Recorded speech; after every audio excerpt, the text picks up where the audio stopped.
Good morning students. मैं आपको हिंदी का कृतिका का पार्ट 3 साना साना हाथ जोड़े के बारे में बता रही हूँ, जिसकी लेखिका मधु कुलकर्णी है। अभी तक मैंने आपको बताया था लेखिका सिक्किम की राजधानी गैंगटॉक जाती हैं और उससे आगे का पहाड़ी सफ़र तय करती हैं। लेखिका के मन में बर्फ़ देखने की बहुत ही इच्छा होती है, तो वहाँ पर जब लेखिका आगे बढ़ रही होती हैं तो वहाँ पे उसे एक नेपाली युवक मिलता है और वह बताता है कि आप यहाँ से आगे चले जाइए, एक स्थान मिलेगा जिसे कटाव कहते हैं। कटाव को भारत का स्विट्ज़रलैंड कहा जाता है, क्योंकि ये देखने में बहुत ही सुंदर स्थान है और बहुत ही ऊंचाई पर है। वहाँ पर आपको बर्फ़ ज़रूरी मिलेगी। लेखिका कहते हैं जब हम कटाव पहुँचते हैं वहाँ पर हमें बर्फ़ मिलती है और हम सैलानी गाड़ी से उतरकर बर्फ़ में उछलने कूदने और खेलने लगते हैं। बर्फ़ से ढकी प्रकृति की सुंदरता को हम लोग अपने कैमरे में कैद करने लगते हैं। लेखिका के पास बर्फ़ पर पहनने वाले जूते नहीं होते और ना ही वह कोई टूरिस्ट स्पॉट है, मतलब कि भ्रमण स्थल होता है।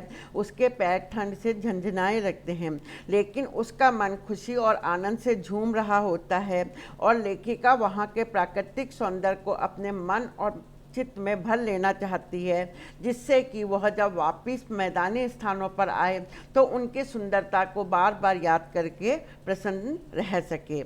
और लेखिका बताती हैं कि मैंने अपनी सहेली मणि से पूछा था क्या उसने मिल्टन की कविता ईव को पढ़ा है, तो उसकी सहेली मिल्टन की कविता ईव को पढ़ा है। मिल्टन ने ईव की सुंदरता के बारे में लिखा है कि उस अनुपम सुंदरता को देखकर शैतान भी ठग्गा सा रह जाता है, कि उसकी सुंदरता इतनी है जो शैतान होता है उसका मन भी पिघल जाता है और वह दूसरों को हानि पहुंचाने की स्वाभाविक प्रवृत्ति को भूल जाता है, वह दूसरों को हानि नहीं पहुंचाता है। आगे बताती हूँ, आत्मा की अनंत परतों को छीनता हुआ हमारा ये सफ़र। लेखिका कहते हैं धीरे धीरे हम आगे बढ़ती जाती हैं और हमारा ये सफ़र थोड़ा और आगे बढ़ा, तभी देखा कि इक्का दुक्का फौजी छावनियाँ दिखाई देती हैं। वहाँ पे चाइना बॉर्डर आ जाता है, चाइना का बॉर्डर है और वहाँ पे हमें छावनियाँ दिखाई देती हैं। पुलिस की छोटी छोटी टुकड़ियों में छावनियाँ रह रही होती हैं और आगे बॉर्डर एरिया है। थोड़ी दूर पर ही चीन की सीमा है। एक फौजी ने मेरे से कहा इतनी कड़कड़ी ठंड में, उस समय तापमान वहाँ पे -15 डिग्री सेंटीग्रेड था, 15 डिग्री -15 डिग्री सेंटीग्रेड तापमान था। आप लोगों को बहुत तकलीफ होती होगी। वह हंस दिया। क्या होता है, वह सिपाही हंस देता है और एक उदास सी मुस्कान हंसी हंसी के साथ कहने लगता है आप चैन की नींद सो सकें, इसीलिए तो हम लोग यहाँ पहरा दे रहे हैं। हमारे देशवासी सभी चैन की नींद सो सकें और हम इस समय यहाँ पर पहरा दे रहे हैं ताकि चीनी हम पर आक्रमण ना कर सकें। फिर फेरी बेटुला फिर मिलेंगे। ये फेरी बेटुला नेपाली शब्द है। तो जितेंद्र उनसे कहता है सैनिकों से हम तुमसे फिर मिलेंगे। कहते हुए जितेंद्र ने जीप चालू कर देती है और थोड़ी देर बाद जीप फिर दिखाई दिया एक और फौजी सामने, और जिसके पास लिखा था कि सावधान रहिए। मन उदास हुआ, भीतर कुछ पिघलने लगा। लेखिका कह रही हूँ उन सबको देखकर मेरा मन बहुत उदास होता है, मेरा मन पिघलने लगता है। महानगरों में रहते हुए भी कभी हम ध्यान ही नहीं आया कि जिन बर्फीले इलाकों में, लेखिका कहती हैं मैदानों में रहते हुए हमें कभी ये ध्यान भी नहीं रहा कि जिन बर्फीले इलाकों में बैसाख मई जून जुलाई के महीने में 5 मिनट में भी इतनी ठंड लग रही है, हमारे यह जवान पौष और मार्च के महीने में, जनवरी दिसंबर जनवरी फरवरी के महीने में, जबकि सिवाय पेट्रोल के सब कुछ जम जाता है। पेट्रोल एक ऐसा पदार्थ है जो जमता नहीं है।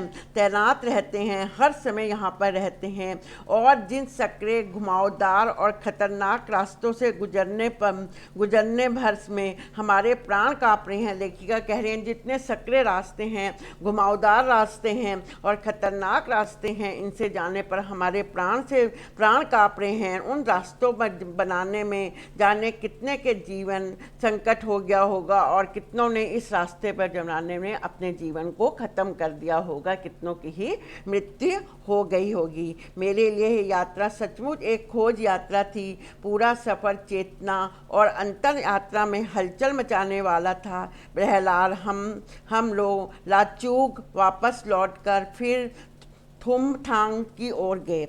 जितेंद्र कुछ दिन पूर्व ही नेपाल से ताज़ा आया था। इन फौजियों को देखकर उसके नेपाल के मोवादी याद आ गए। उन्होंने बताया था नेपाल में अभी हाल ही में सेना के बीच में जो मुठभेड़ हुई थी उसमें हेलीकॉप्टर से बम बरसाए गए थे और हजारों लोग मार डाले थे।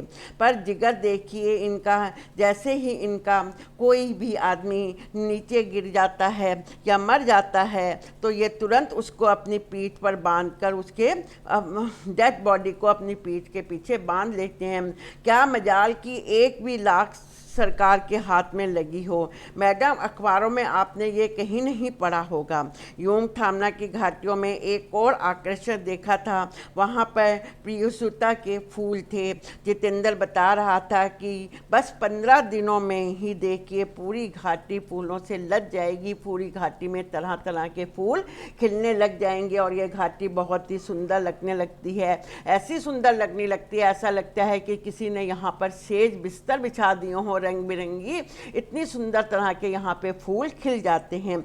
ये रास्ता पहले की भांति क्यों चौड़ा था, इस कारण खतरे का एहसास कम हो रहा था, हमें खतरा कम हो रहा था। इन घाटियों में कई बंदर भी दिखे। अब लेखिका बता रही है कि जब इन रास्तों पर जा रहे थे हमें बहुत से बंदर भी दिखाई देते हैं। कुछ अकेले तो कुछ अपने बाल बच्चों के साथ थे। कुछ बंदर इधर उधर अकेले घूम रहे थे, कुछ बंदर अपने बाल बच्चों के साथ घूम रहे थे।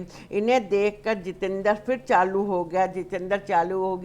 जितेंद्र फिर बोलने लगा और हमें इनके बारे में कुछ बताने लगा। मैडम, हमारे यहाँ बंदर का मांस भी खाया जाता है। मैडम, हम लोग यहाँ पे बंदर का जो मांस होता है, जिस प्रकार बकरी मुर्गे का खाया जाता है, हम बंदर का मांस भी खाते हैं। कहते हैं इससे कैंसर नहीं होता। क्या? लेखिका एकदम से आश्चर्यचकित होती है और उनसे पूछती है, क्या तुम ऐसा काम करते हो?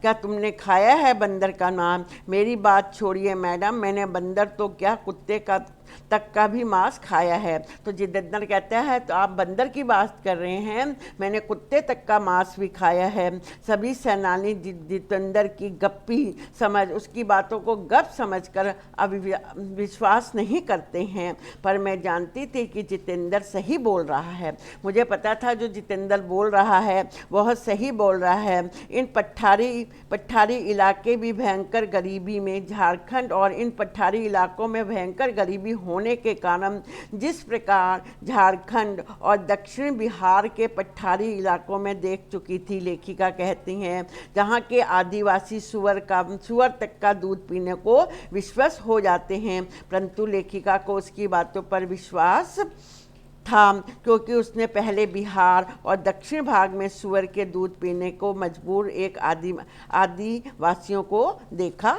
था। इसका पहला क्वेश्चन है, देश की सीमा पर बैठे फौजी किस तरह की कठिनाई से जूझ रहे थे? उनके प्रति हमारा उत्तरदायित्व क्या होना चाहिए? देश की सीमा पर बैठे फौजी भीषण सर्दी और बर्फ़ में वहाँ रहते हैं। कुछ क्षेत्र ऐसे हैं कि वहाँ का तापमान 0 से 15 डिग्री तक नीचे चला जाता है, जिसके कारण वहाँ पर सब कुछ जम जाता है। पीने का पानी भी पिघल कर पीना पड़ता है। कई बार बहुत अधिक बर्फ़ पड़ने पर उन तक खाने पीने और पहनने तक का सामान भी नहीं पहुंच सकता। उन्हें अपने कठिनाइयों का सामना करना पड़ता है। हम सब देशवासियों का कर्तव्य है कि इस विपरीत परिस्थितियों में रहते हुए देश की रक्षा के लिए तैनात सिपाहियों के लिए आवश्यकता की सब चीज़ें समय पर उपलब्ध कराई जाएं। उन्हें इस प्रकार के के वस्त्र पहुंचाए जाएं, जो कि शून्य से नीचे के तापमान में भी उन्हें स्वस्थ रख सकें। उनके लिए मनोरंजन के साधन उपलब्ध कराए जाएं, ताकि वे घर की कमी को कम महसूस करें। इस बात पर विशेष ध्यान दिया जाए कि उनके परिवार को कोई कष्ट ना हो और उनके बच्चों की शिक्षा भली प्रकार हो सके। आगे है, मिल्टन ने अपनी कविता में इव की सुंदरता के बारे में क्या लिखा है। मिल्टन ने इव की सुंदरता के बारे में लिखा है कि उस अनुपम सुंदरता को देखकर शैतान भी ठगा सा रह जाता था तथा दूसरों को हानि पहुंचाने की अपनी प्रवृत्ति को भूल जाता था। पाठ के आधार पर युम थामा की विशेषताएं बताइए। यह हैं, युम थामा में फूलों से लदी वादियां हैं, वहाँ पर तरह तरह के फूल खिले हैं, जिसे देखकर ऐसा लगता है कि फूलों की सेज सजी हो। यहाँ के पर्वत शिखरों पर बर्फ नहीं होती है। अब कल मैं इसके आगे का बताऊंगी। आज आपका पाठ यहाँ तक हो चुका है।